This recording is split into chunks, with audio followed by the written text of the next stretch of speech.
Estamos estudiando la segunda carta a los tesalonicenses y esta segunda carta es bastante breve. Como le he ido diciendo estos domingos, es bueno que la podamos leer entera y así extraer las ideas centrales. Y principalmente tiene 3 secciones esta carta. Las 3 secciones son como está dividido hoy en día, capítulo 1, 2 y 3. Aunque en su época, cuando fue escrito, no fue escrito con capítulos o versículos. Pero distinguimos estas secciones. Primero, un ánimo a la iglesia perseguida. Segundo, una aclaración respecto a en qué tiempo el Señor vendrá a buscar a su iglesia. Y tercero, una amonestación a los flojos y los holgazanes, que ya es para el tercer capítulo. Estamos estudiando el capítulo 2 de los tesalonicenses. Y en ese capítulo 2 ya hemos estado avanzando. Hoy día vamos a abarcar específicamente del versículo 5 en adelante, pero igual quiero leerles un poco los versículos anteriores para recordar qué hemos estado hablando. Dice así en el versículo 3 del capítulo 2, dice: nadie os engañe en ninguna manera, porque no vendrá sin que antes venga la apostasía y se manifieste el hombre de pecado, el hijo de perdición, el cual se opone y se levanta contra todo lo que se llama Dios o es objeto de culto, tanto que se sienta en el templo de Dios como Dios, haciéndose pasar por Dios. ¿No os acordáis que cuando yo estaba todavía con vosotros os decía esto? El domingo pasado vimos este texto y Pablo, de acuerdo al versículo 1 del capítulo 2, está hablando de la venida del Señor y nuestro encuentro con Él. Es decir, está hablando del tiempo del arrebatamiento, cuando el Señor venga y busque a su iglesia. Y Él les dice: no se dejen engañar, eso no va a ocurrir en cualquier momento. Sí va a ocurrir, pero una vez que se cumpla esto, dice, que se cumpla ¿qué? La manifestación de la apostasía. Apostatar significa apartarse de la fe. El tiempo, y después empieza a explicar otra vez, dice el tiempo cuando se manifieste el hombre de pecado, el hijo de perdición. El que en realidad en nuestro lenguaje conocemos más como el anticristo. Aquella persona que va a gobernar el mundo entero, guiado por estos poderes satánicos milagrosos y ante el cual toda la tierra se va a rendir y va a apartarse del Creador. Entonces Pablo está hablando eso a la iglesia, le está diciendo: ¿no se acuerdan que yo le había hablado de esto? Que el Señor viene, pero primero tiene que pasar eso. Tiene que aparecer el anticristo y formar este gobierno mundial que es en contra del Señor. Y en ese contexto continúa ahí el texto que vamos a leer hoy día. Dice así: y ahora vosotros sabéis lo que lo detiene, a fin de que a su debido tiempo se manifieste. Porque ya está en acción el misterio de la iniquidad, solo que hay quien al presente lo detiene, hasta que él a su vez sea quitado de en medio. Y entonces se manifestará aquel inicuo, a quien el Señor matará con el espíritu de su boca y destruirá con el resplandor de su venida.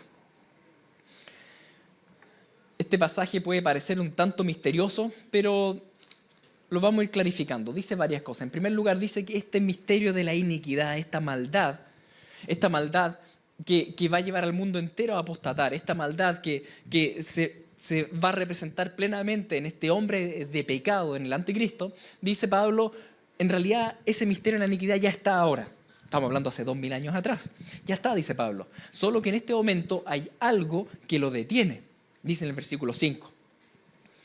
Y después en el versículo 6 dice: en realidad es alguien que lo detiene, dice. ¿No es cierto? Porque ya está en acción el misterio de iniquidad, solo que hay quien al presente lo detiene. Suena un poco misterioso porque uno dice: bueno, pero ¿qué detiene esta manifestación del anticristo? La verdad es que a la luz del pasaje que continúa, del contexto en realidad de este versículo, uno se da cuenta quién es el que en realidad detiene este accionar del mal. ¿Quién creen ustedes que tiene el poder y la capacidad para detener a Satanás y todas sus tropas? No somos ni tú ni yo, partiendo por ahí. Que es el Señor, ¿no es cierto?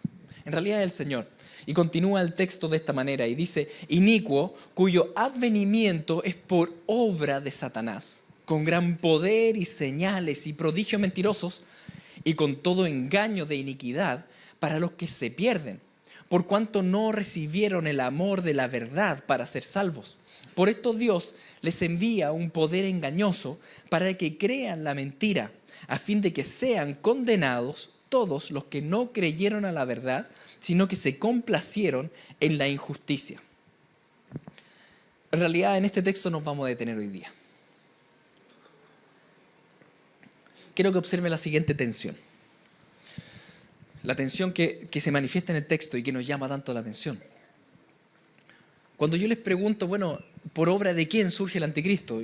Lo natural es decir lo que está en el versículo 1. Bueno, es por obra de Satanás.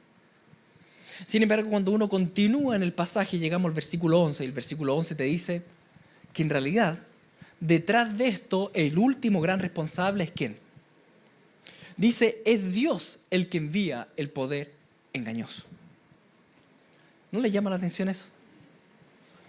¿Cómo puede ser eso? Y ahí es donde empieza a surgir este conflicto, que es el que tenemos que conversar hoy día. La relación entre Dios y el mal.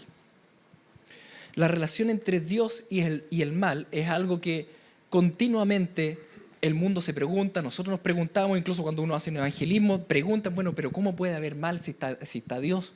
Y que muchas veces en nuestra propia vida y experiencia nos preguntamos estas cosas. ¿Cómo puede haber mal? Si existe Dios, ¿por qué permitió esto en mi vida?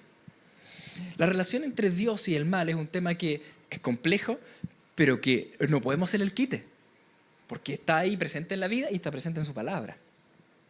Entonces tenemos que enfrentar esto de manera bíblica. Vamos a tener que detenernos en este punto. Tal vez tú vienes hoy día por primera vez y también te interesa ese tema. Porque, claro, aparece un tema que tal vez para muchos puede ser raro, ¿no es cierto? Que es la venida de Cristo, el arrebatamiento, pero detrás de todo eso hay ciertos temas que siempre, en realidad, nos tocan a todos y nos hablan a todos. En este pasaje, si bien está hablando de la venida de Cristo, nuestro amado Señor, que ya viene pronto, hay un tema detrás que nos inquieta a todos. ¿Cómo puede ser Dios el que envía el poder engañoso? ¿Cómo puede ser Dios el que finalmente sea el que envíe este poder engañoso para que todo el mundo vaya en pos del anticristo? Para poder responder a la cuestión de Dios y el mal, tenemos que asentar primero una base. Y esa base es la doctrina de Dios. ¿Quién es Dios? La doctrina de Dios es la base de todas las doctrinas. Cualquier interpretación, cualquier idea que uno quiera hacer de cualquier otra doctrina tiene que partir desde esta base, de quién es Dios. ¿Y cómo sabemos quién es Dios? Por la revelación que Él nos ha dado de sí mismo. No somos nosotros los que nos sentamos y decimos, a ver, voy a pensar cómo es Dios. No funciona así. Es la Escritura revelada por el Espíritu Santo la que nos muestra cómo es Dios. Porque ese es un conocimiento que el ser humano no puede alcanzar por su raciocinio. Es el raciocinio de Dios, es la verdad de Dios la que se manifiesta en la revelación específica que es la Escritura. Y cuando la Biblia nos habla respecto a quién es Dios, nos dice una serie de cosas que son bien potentes. Cuando alguno es tentado, no diga que es tentado de parte de Dios. Porque Dios no puede ser tentado por el mal, ni Él tienta a nadie, sino que cada uno es tentado cuando de su propia concupiscencia es atraído y seducido. Fíjense esto. Este pasaje dice que Dios es tan bueno y tan recontra bueno que Él no es tentable. No es como nosotros, que de repente, no sé, que alguien nos ponga un tuco billete acá arriba y nuestra carne se tienta con el tuco billete. El Señor no. El Señor no es tentable. El Señor no es comprable. El Señor no se tienta de repente a pensar, oye, ¿y si de repente actúo con odio? No funciona así. El Señor no es tentable. En el Señor no hay maldad y por tanto Él no tienta a nadie. Eso significa que el mal proviene de tu propia concupiscencia, dice ahí. Cuando tú pecas, es tu propia concupiscencia la que te atrae y te seduce, pero en el Señor no hay mal. En 1 Juan 1 dice, este es el mensaje que hemos oído de Él y os anunciamos. Dios es luz y no hay ninguna tiniebla en Él. En Él no hay oscuridad. Él no tiene un sector que sea poco santo, como en nuestra vida, que de repente hay áreas que están bien y otras áreas que están pésimos. El Señor no es así, en Él no hay oscuridad. En eso consiste esta santidad, de que Él es absolutamente aparte de todo lo que nosotros conocemos. Él es distinto, Él es perfecto. Dios es santo, no hay oscuridad en Él. Por tanto, Dios no es hombre para que mienta, ni hijo de hombre para que se arrepienta. Él dijo y no hará, habló y no lo ejecutará. En el Señor no hay engaño. El Señor no engaña. No es como que empezamos a conocer a Dios y en el camino me di cuenta que Dios no era tan así.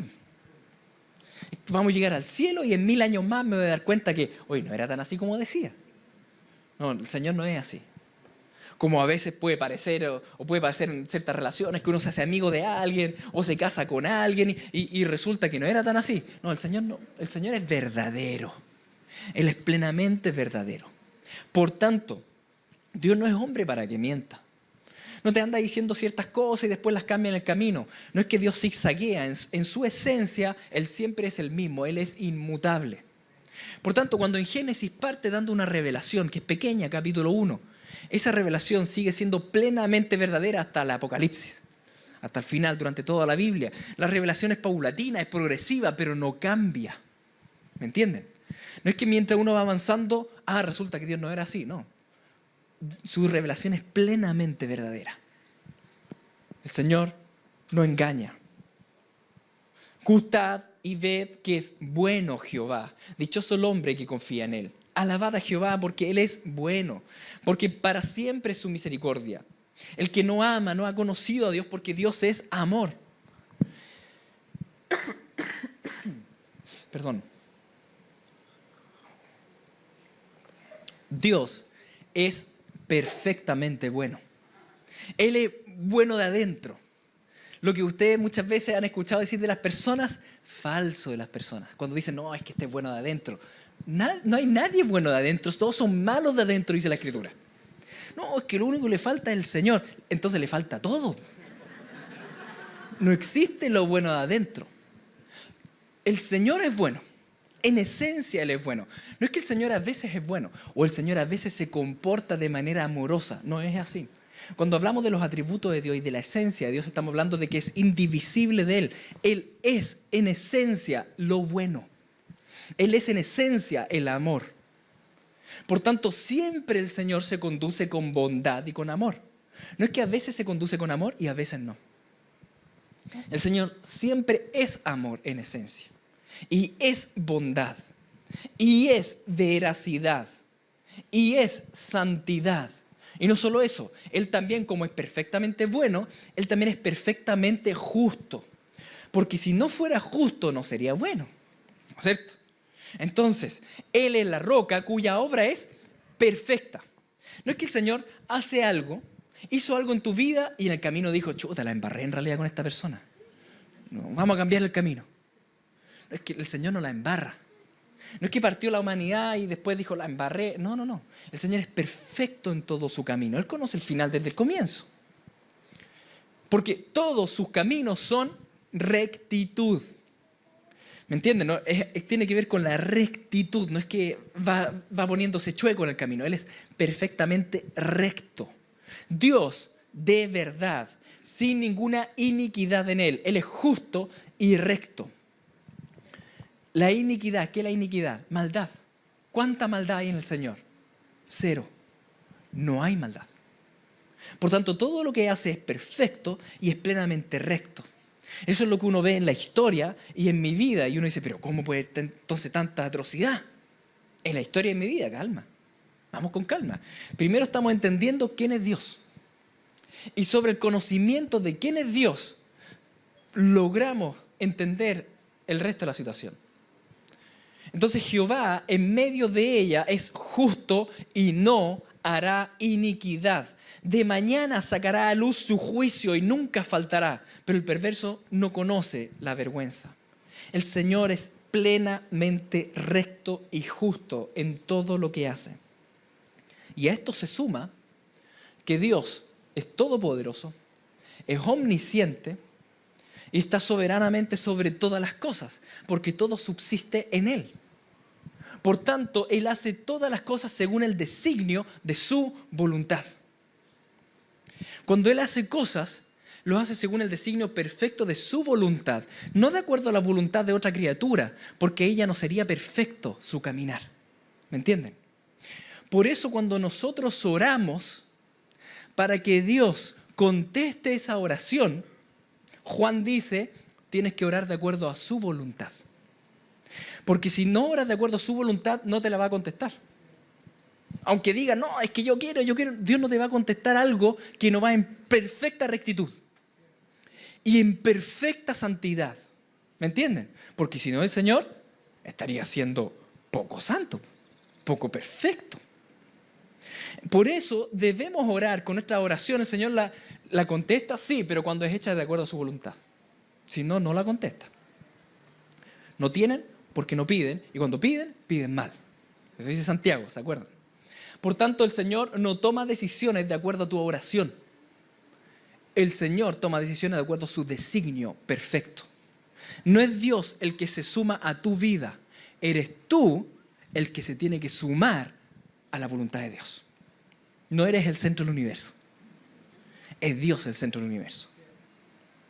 Por tanto, Él hace todas las cosas de acuerdo al designio de su voluntad. Y Él ha prefijado el orden de los tiempos y los límites de su habitación. ¿De qué habitación está hablando? De los seres humanos. Hechos 17, hay un discurso ahí donde Él habla de cómo el Señor ha prefijado los tiempos y las naciones y el orden de hasta dónde llega cada ser humano. Y todo eso el Señor lo tiene ya prefijado. El Señor es omnisciente. A Dios no lo podemos engañar. Ni lo pillamos por sorpresa, ni hay situación que lo pille por sorpresa. Por tanto, todo lo que Jehová quiere, hace.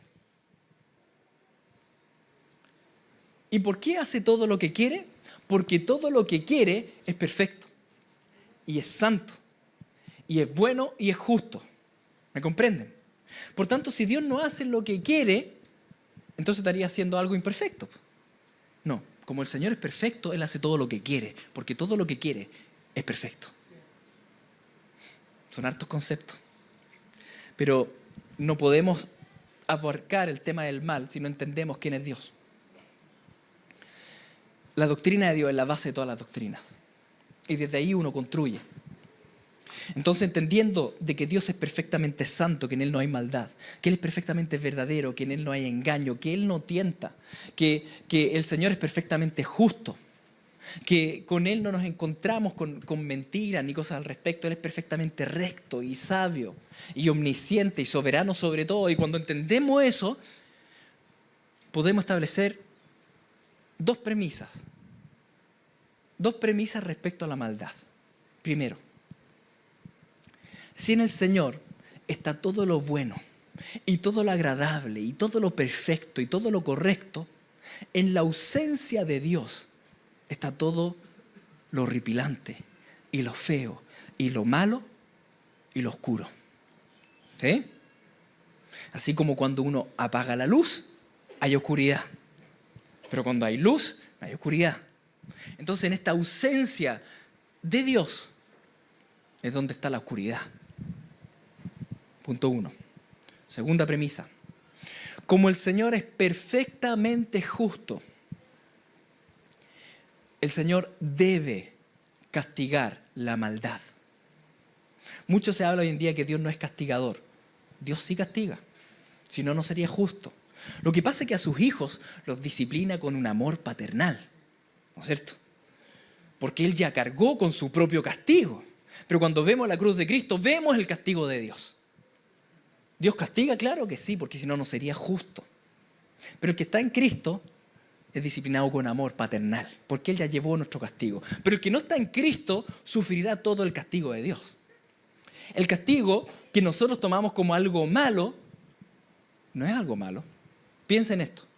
Piense que hay un rey sentado en el trono, está de brazos cruzados y al lado de él hay un niño que está siendo violado.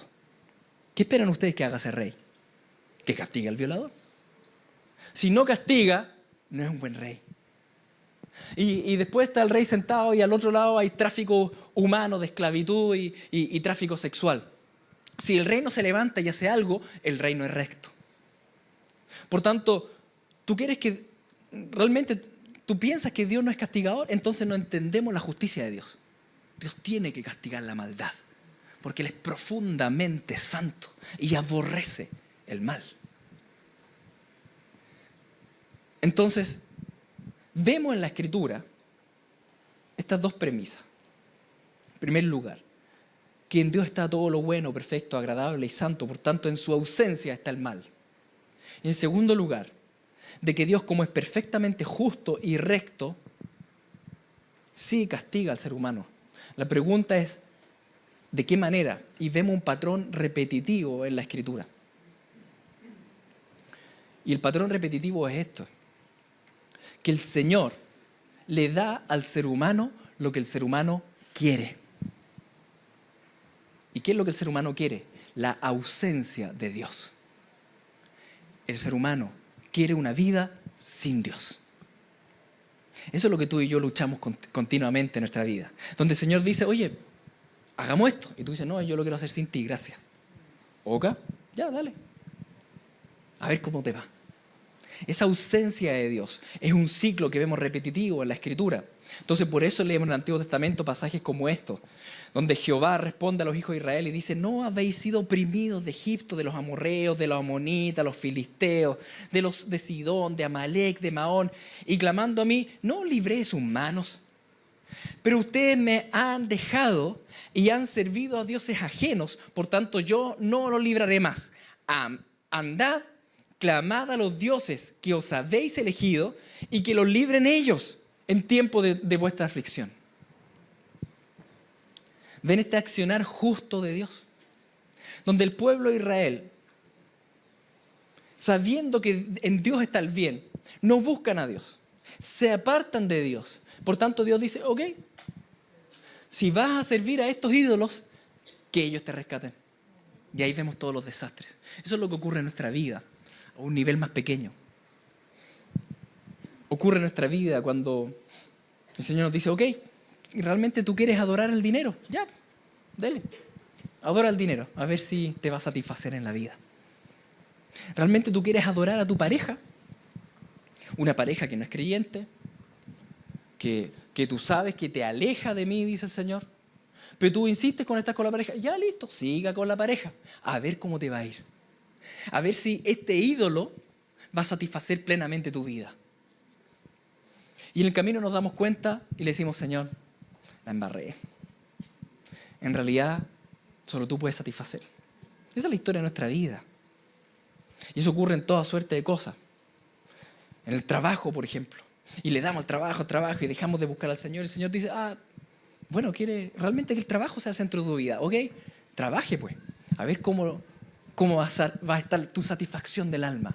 Y después estamos agobiados y angustiados y mal y volvemos al Señor. Y en el proceso de nuestra vida nos damos cuenta que cuando nos alejamos de Dios, hay sufrimiento y hay maldad y hay pecado. Y cuando nos acercamos a la luz, si bien duele porque hay maldad en nosotros, ahí es donde está el bien. En Dios está el bien. Y en la ausencia de Dios está el mal. Por tanto, lo que vemos repetitivo en la Escritura es esta realidad.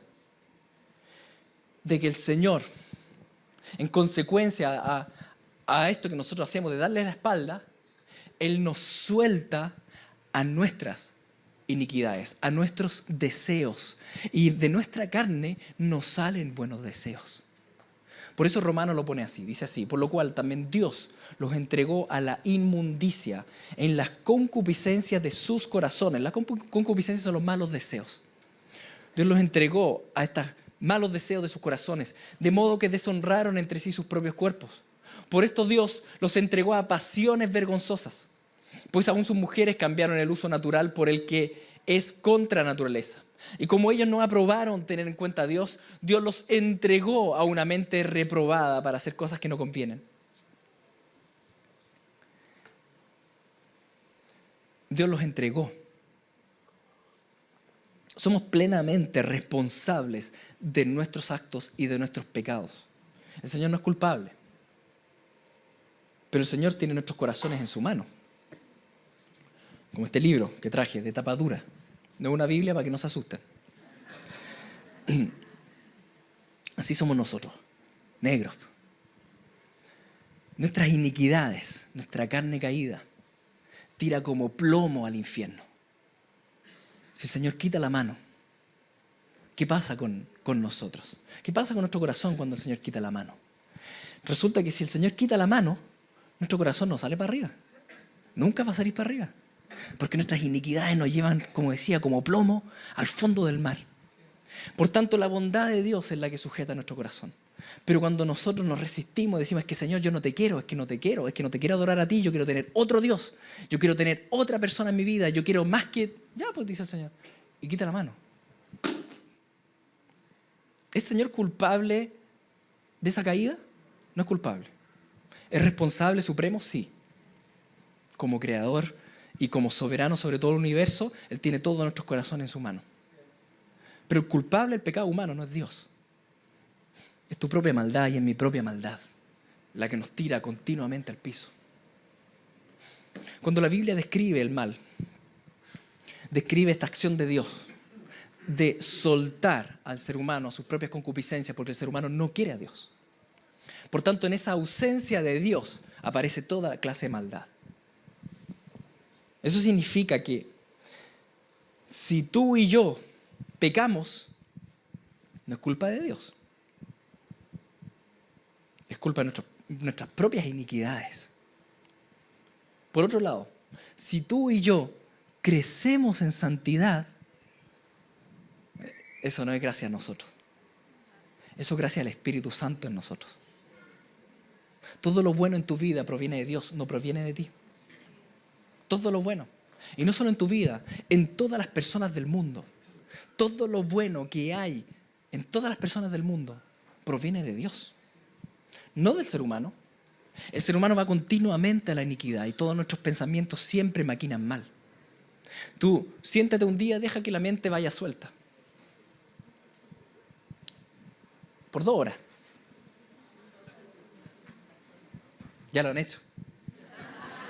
Queda la pura escoba. Mal. Peleamos con medio mundo y maquinamos tonteras y mal. Nuestra carne, nuestros pensamientos van a mal. A menos que esté la mano de Dios ahí.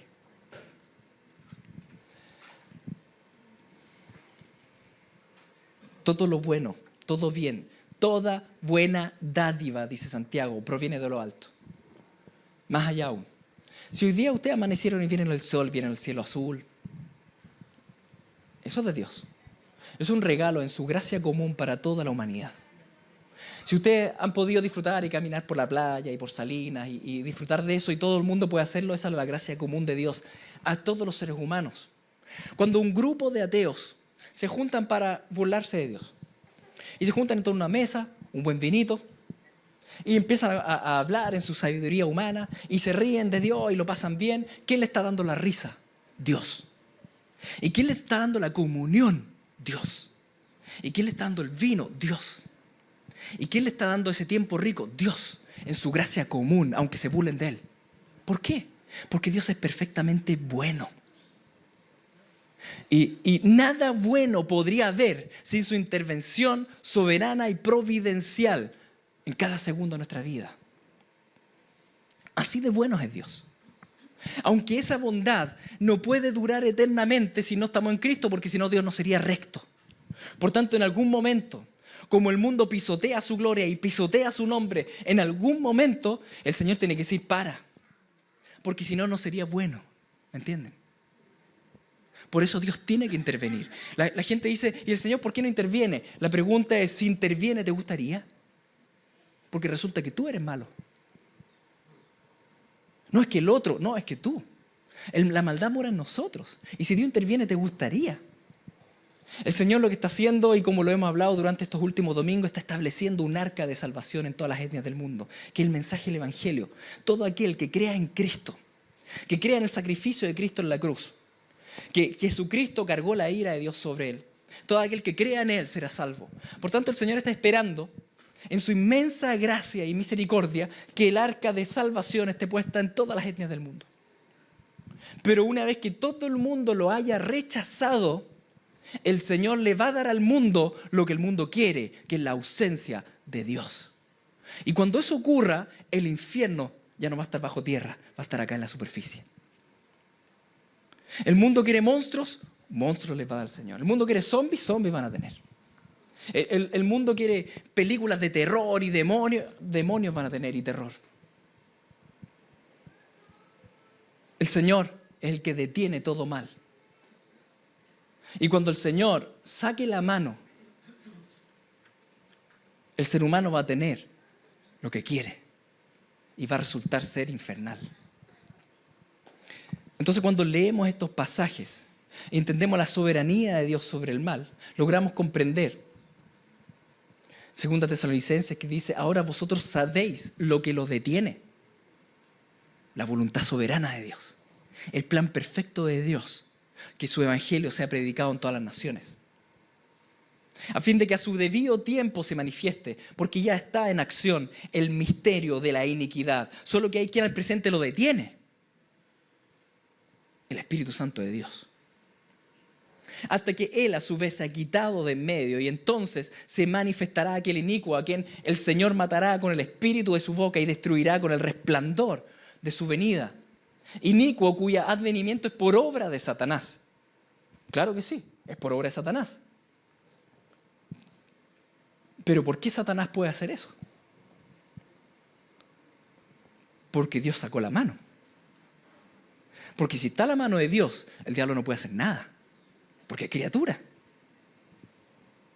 Por tanto, dice, el advenimiento es por obra de Satanás, con gran poder y señales y prodigios mentirosos y con todo engaño de iniquidad para los que se pierden, por cuanto no recibieron el amor de la verdad para ser salvos.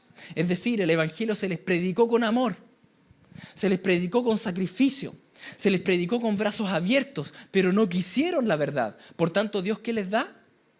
El engaño. Fíjense, la justicia de Dios. ¿No quieres verdad? Ah, ok, quédate con la mentira. Eso es lo que acontece en esos tiempos finales. Como no quisieron el amor de la verdad, bueno, vamos entonces, les voy a entregar lo que quieren.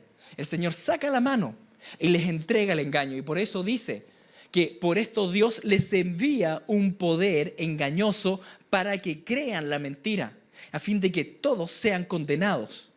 Para que sean condenados todos los que no creyeron a la verdad, sino que se complacieron en la injusticia.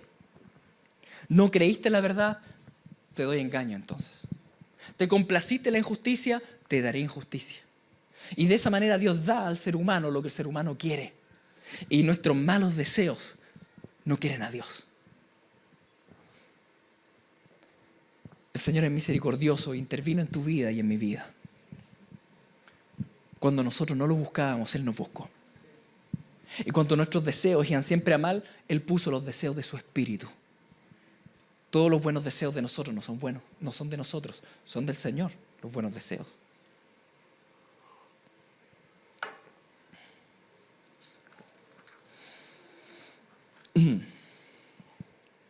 ¿Quién es responsable de la gran tribulación? El último responsable es Dios. Eso dice, su justicia. ¿Pero es Dios culpable? Nunca. El gran culpable de la gran tribulación es el ser humano. ¿Entienden la diferencia entre responsabilidad y culpa? La culpa implica pecado. Dios no tiene pecado y Él no tiene culpa. Pero como soberano sobre el universo, sí, es el último responsable de lo que acontece. Todo este tema, que es complejo, que es profundo, sobre Dios y la maldad, como pueblo de Dios nos tiene que traer al menos dos grandes reflexiones. En primer lugar, entender la soberanía de Dios sobre la maldad nos debe dar descanso a los que estamos en Cristo. ¿Se acuerdan la historia de José? Una historia tan terrible, donde hermanos lo venden como esclavo. Y se fue y nunca más supieron, ni siquiera lo buscan. Le mienten al papá y termina injustamente en la cárcel, todo mal. Pero al final de la vida el Señor había tornado todo ese mal en bien. La soberanía de Dios sobre el mal hace que estemos confiados en Dios, porque como pueblo de Dios podemos proclamar esto, que sabemos que a los que aman a Dios todas las cosas les ayudan a bien. Esto es, a los que conforme a su propósito son llamados. La soberanía de Dios sobre el mal nos hace estar reposados en Él. Que el Señor todo lo malo lo puede transformar en bien. Tal vez tú has pensado en tu vida y has dicho: el Señor, la verdad es que está ausente en muchas áreas. ¿Por qué, Señor, no has estado? ¿Por qué has permitido la maldad en mi vida? ¿Por qué has permitido tanto sufrimiento? Señor, ¿por qué no estuviste cuando pasó esto? Nuestra bendita esperanza en la soberanía de Dios por sobre la maldad nos da esta tranquilidad. Que la peor maldad, el Señor para sus hijos lo puede transformar en la mayor bendición de todas. ¿Y cómo lo puedo hacer tan firmemente? Es por esa cruz que está ahí atrás. Resulta que ocurrió la mayor maldad de todas. El momento más oscuro de la humanidad ocurrió hace 2000 años atrás. Hace 2000 años atrás, cuando clavaron en esa cruz al único que no merecía morir y no tenía pecado, y existía de la eternidad y creó todas las cosas. Cuando el ser humano clava a Cristo en la cruz y lo asesina, el mundo debiera haber sido destruido. En ese momento no solo el mundo debería haber sido, el universo entero debería haberse destruido. Por ese gran acto de mayor maldad de toda la historia. Y sin embargo, resulta que esa mayor maldad de todas había sido permitida y decretada por Dios y transformada para transformarla en la mayor bondad de todas. El acto más oscuro de la humanidad terminó siendo el acto de mayor bendición, donde millones de personas, pueblo de Dios, hemos podido alcanzar gracia y perdón. Dios es tan santo y tan soberano que incluso la mayor maldad la puede transformar en bien. Así de bueno es. Tan bueno que no hay oscuridad muy densa que su luz no puede transformar.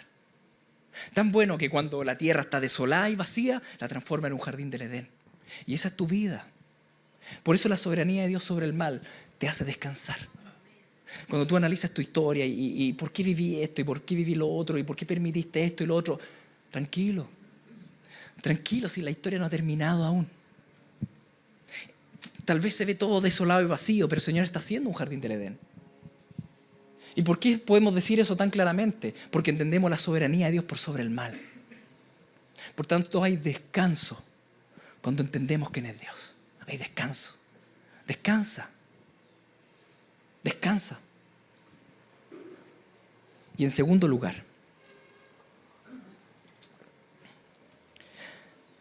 la soberanía de Dios sobre el mal nos hace caminar con temor reverente en nuestro camino de fe. Porque si entendemos que de mí no procede el bien, solo el mal, y que es la mano de Dios la que me sostiene, entonces no voy a dejar de orar. No voy a dejar de buscarlo. Cuando no entiendo esto, ¿saben lo que pasa? Es que me levanto y voy a trabajar y hago lo mío y pienso que voy a andar bien sin el Señor. No es comprender. No es comprender que nuestros corazones nos llevan como plomo al infierno. Que el Señor en realidad en su mano soberana es la que nos sostiene. Eso nos hace ir a la dependencia de Dios todos los días. Partir el día arrodillándonos ante Él y decirle: Señor, sujétame este día. Si tú no me sujetas, voy a dejar la escoba en este mundo. Sujétame, Señor. Y todos los días debemos partir el día diciendo: Señor, sujétame. Sujeta mi corazón. No me dejes caer en tentación. El Padre nuestro. Por tanto, comprender la soberanía de Dios sobre el mal y entender que en Él solo hay bien, nos va a llevar a la dependencia diaria de Dios. Queridos, el Señor puede vencer el mal con el bien. El Señor, permitiendo la maldad, Él la puede transformar en el máximo bien posible para tu propia vida. Por tanto, descansemos en Él y no dejemos de buscarlo todos los días, de depender de Él y estar apegado a Él. Vamos a orar. Padre Santo, cuán profundas son las riquezas de tu sabiduría, de tu ciencia, cuán insondables son tus juicios, cuán inescrutables son tus caminos. ¿Quién entendió tu mente? ¿Quién ha sido tu consejero? Nadie, Señor.